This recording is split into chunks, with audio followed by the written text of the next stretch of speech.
Ladies first. Thanks. So good. Hello, everybody. My name is Susan Lamott, and I am the founder of Exactwio, which is a workplace consultancy. We do engagements with clients in talent, brand, and careers. Lars? Hey, and I'm Lars Schmidt. I'm the Senior Director of Talent Acquisition and Innovation at NPR. And essentially that means I work with NPR to help us build our recruiting efforts and also our social media and talent attraction efforts. Fantastic. So as you all know, I'm Elliot Volkman. I'm with the digital team of the DC Social Media Club. And basically today we're discussing about a Twitter chat that you all are going to be hosting next week. If you all would maybe like to give a little brief summary about when that's going to be and what it's going to consist of, that'd be great. Sure. So the event is a first of its kind collaboration primarily between the HR teams at NPR and Twitter. The event's called NPR Twitter Chat. It's going to be held next Thursday, the 31st, from 5 to 6 p.m. Eastern.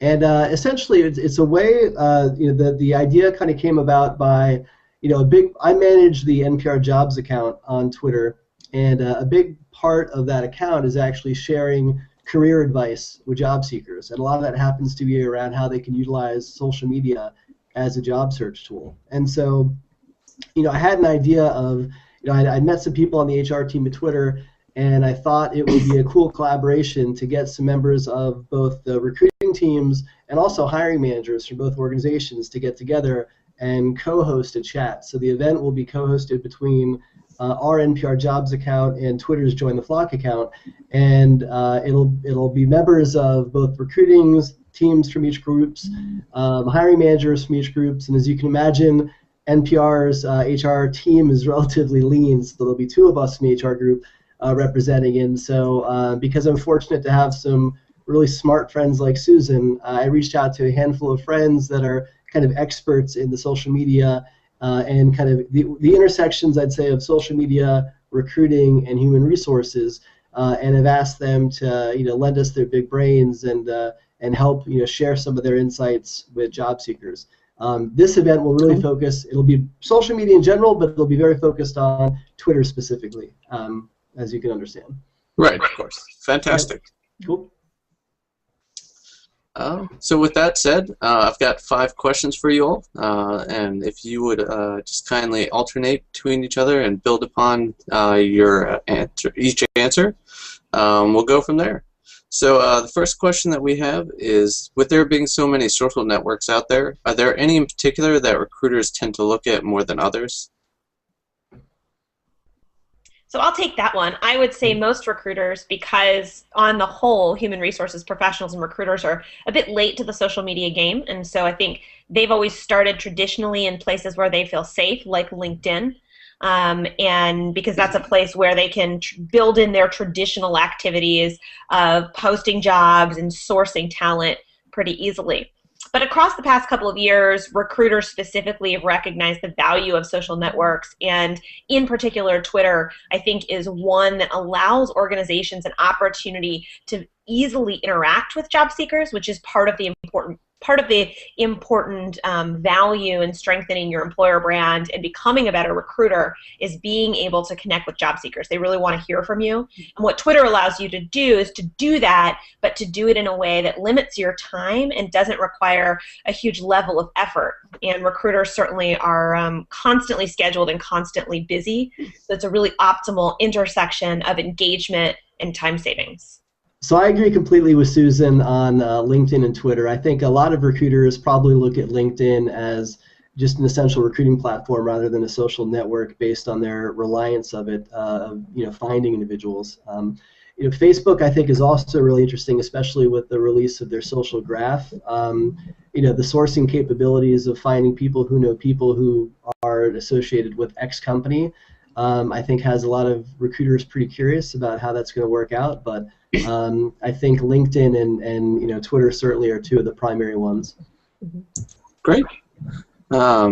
So as college students are going to kind of be entering the job market, obviously they've been using Twitter and other social networks for personal use, what advice would you give them to prepare themselves, kind of to wrap up some of their college antics and make note that the things that they're going to be doing is more public and will probably be found by potential employers?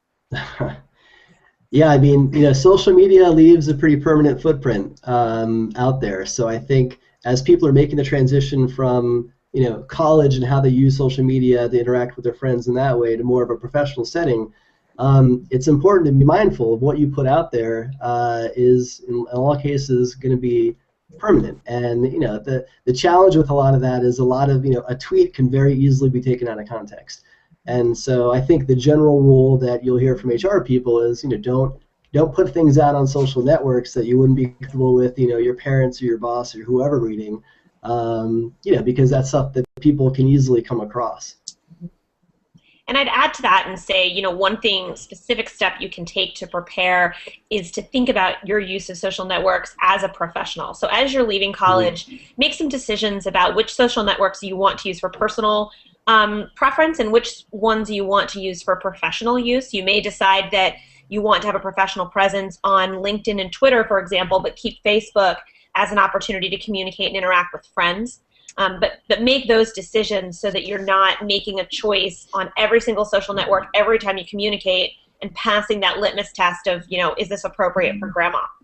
And I think the other thing I'd add as well is, not to sound like a broken record, but it's all about the privacy controls. So make sure, too, that you pay really close attention to the privacy controls on each social network so you know who's seeing what. Yeah, that's great advice from both of y'all. I have to even say that still goes for, if you're going to be a social media manager, you have to do the very same things as well. Folks, even if you're not officially representing the brand on your personal accounts, technically there's no way around it. Any action you do can still be reflecting on them. Yeah. Right. So with that, our third question, are there any other social sites that can help a job seeker prepare for an interview or learn more about a company? Gosh, there are so many career blogs and social sites out there. It's just an incredible amount of resources, I think, that you'll find online. I think from a social perspective, LinkedIn is a no-brainer to make sure that you have a professional profile out there. And the second thing I would do is look in your own industry to see which social networks are most prevalent.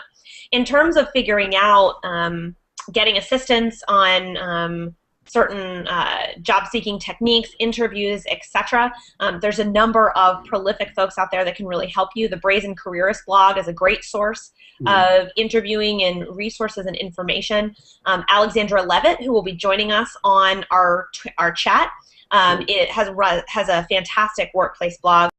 And the other thing, the other place to really pay attention is your local media outlets. It's really important to learn about what the job dynamic is like in your city or town. So, for example, I'm based in Washington, D.C., and there's a heavy amount of government contracting here. So it's important to be aware of what that means in terms of social media use. There are certain jobs that can't even access social media because of security. So that would be sort of a third suggestion, is looking at the big newspapers and media outlets in your hometown or wherever you're based. Yeah, I mean, the great thing is there's a wealth of resources and information that are out there. I mean, Susan nailed several of the great career blogs. Daily Muse is another one. I mean, you could literally Google top career blogs and get probably 100 responses in a minute, and many of those are great content. So there's a lot of information to be found. It's just a matter of kind of spending the time, kind of going through it, and really curating it to find out what piece of advice might make the most sense for you and how you can apply that. But I think with social media, whether you're researching companies, and I'm sure we'll talk about this a little bit in NPR Twitter chat, if you have a hit list of companies that you're interested in, you can find their employees who are on Twitter. Build lists on Twitter of employees from that group and see what they're talking about. That helps give you an inside view of the organization and the culture, and can help you, make a good decision about whether that's the right place for you. Sure. Yeah, that's fantastic. That actually leads me into my next question, which is, when it comes to networking, obviously social media adds a whole new aspect to it, and networking tends to be a kind of important issue or aspect to getting jobs now, especially in the DC area. with aspects like creating different Twitter lists for companies that you're pursuing, what way can you open those conversations to try to start networking through Twitter? Yeah, Twitter to me is probably the most valuable networking tool. I mean, LinkedIn, for obvious reasons, has its own value, but with Twitter, because it's such a community-based platform, you can actually find out. I mean, if there are certain chats that people in your professional discipline take part in, join those chats. See see what people are talking about, see what the latest trends are in your industry that you should be aware of. And through that, you can end up striking up conversations with people through Twitter.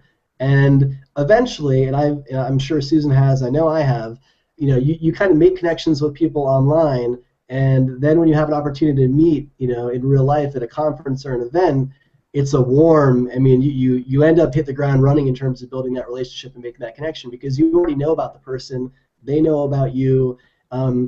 It's not stalking if it comes up in the way of chats. Like, you have to be kind of cognizant as to how you go about it, and not just, hey, you're great, let's talk. But if you're interested in somebody and you're retweeting their content, you're commenting on some of the things that they're sharing, you're maybe finding out what chats they're participating in and participating now you're more aware and known to them, and it makes it an easier connection than if you were to just kind of blindly even find somebody on LinkedIn and send a request saying, you don't know me at all, but we should be friends.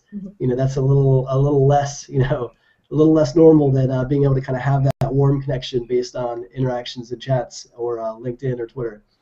For sure, and I'd build, Lars, on that exact point by saying, the beauty of LinkedIn is that you can build that relationship and that warmth through 140 characters. So if I'm meeting Lars on Twitter for the first time and I see something he's tweeted that I'm interested in, I can write him back and see if he bites and see if he is interested in engaging with me further. Obviously, people that are more popular with more followers have a little bit of a harder time engaging with every follower or everybody that mentions them in a comment. But you can build a relationship in that way. The other thing you can do is pay attention to tweets, and especially if it's someone you're trying to engage with that travels a lot or is on the speaking circuit. Pay attention to their tweets. Figure out when they're in your town and say, I see you're coming to DC. I will be in the audience for this particular conference. I'll be sure to introduce myself afterwards. Or ask for 15 minutes of their time. 15 minutes is a short enough amount of time that most people are willing to give it and doesn't feel like it infringes on your entire day. And if you ask for 15 minutes and do it in a way that makes it easy for them because they're physically there, you'll be much more successful in making that connection. The last thing I'd add too is Twitter allows you to really learn about someone before you make the connection. So you can pay attention not only to what they're tweeting about, but who they're following, who they're engaging with, and really learn from that to help you when you go to make that first connection or that first introduction or make that first ask for time. You do it in a way that you know will be interesting to them or of value to that particular connection. That's fantastic information. Yeah. So finally, to our last question, do you all have any creative suggestions for folks who are trying to put themselves out there, like creating some sort of visual portfolio of sorts through social networks? So do you want to tackle this first? Sure. So there's 1,000 different platforms right now you can use to do that. Visualize CV, you can use About Me. The bottom line with all of those pieces is you definitely want to make sure you have a digital footprint. Everyone knows that, but making sure that that footprint has a brand behind it. What are you known for? You don't want your footprint just to be a laundry list of places you've worked and links. You want to have a professional headline. If you are looking, for example, for a job in marketing or in social media, you can say, I'm an experienced brand and digital communications consultant. And then you've got a headline, and if you use that over and over on multiple digital platforms, SEO is going to pick up the same thing about you, and that's how people will get to know you. So the tool and the channel is great, but just like social media strategy, it's really about the content and the messaging and the marketing that will really make you stand out.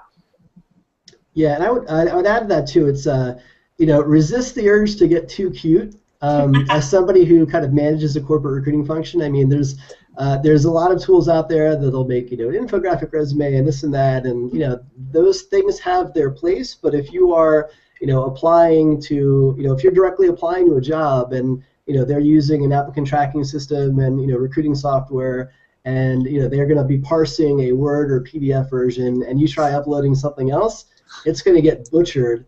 And when that recruiter is reviewing your resume with 300 other resumes, and they can't even read it on their screen because it gets parsed incorrectly, you may be a great candidate, but you might not even get a look. So it's important to have all of these kind of digital presence, and About.me is a great one. I usually point people to because it's free, and I work for a nonprofit, so we like free. But it's a great way that you can just kind of point people, look, go here, and there you can control the links to what social media profiles you want to share. If you have any publications or articles that you've done, you can put there to make it very easy for people that are searching for you online to find you. But you also want to make sure that you have that clean copy of your resume, so if you are applying through traditional means, you can send that in. Yeah, I mean, no matter how creative the job, at the end of the day, you're still going to have to follow some traditional paths to apply because, we live in a country where there are particular laws around hiring. So use your creative side, but at the same time, don't forget that you're still likely going to have to follow the rules. Great. Well, that's fantastic information all across the board. Do you all have any last-minute information or bits of advice that you'd like to convey outside of the questions? I would just say for me, the event that we're going to be holding with Twitter, it's going to be, again, next Thursday from 5 to 6 Eastern. You can just follow the hashtag NPR Twitter chat, and it's going to be a live chat. So as you can imagine, there's going to be a lot of people participating. It's going to be fast and furious. I'll be using Storify at the end of the chat to kind of highlight the key pieces of information and tips that people from both organizations share. And then we'll make that available afterwards as like a post wrap-up so that people that either were at the chat and couldn't keep up with the pace or missed the chat and want to tap into that wisdom, we'll make that available. And aside from that, if you want to connect with me on Twitter, I'm at This Is Lars, and I also blog often about recruiting and social media and talent acquisition at amplifytalent.com. And I'm excited to join Lars and join the team from Twitter, and there'll be some other fantastic career experts that'll be joining the chat as well, including, I mentioned Alexandra Levitt earlier, Craig Fisher, Lori Reutemann, and some others. And you can submit your questions ahead of time to that hashtag that Lars mentioned, NPR Twitter chat. So go ahead and submit your questions. And same thing as well, I'm happy to connect with folks on Twitter. I'm at Susan Lamont, and as well online at Exaqueo, EXAQUEO.com. And we appreciate your time today. Yeah, thank you.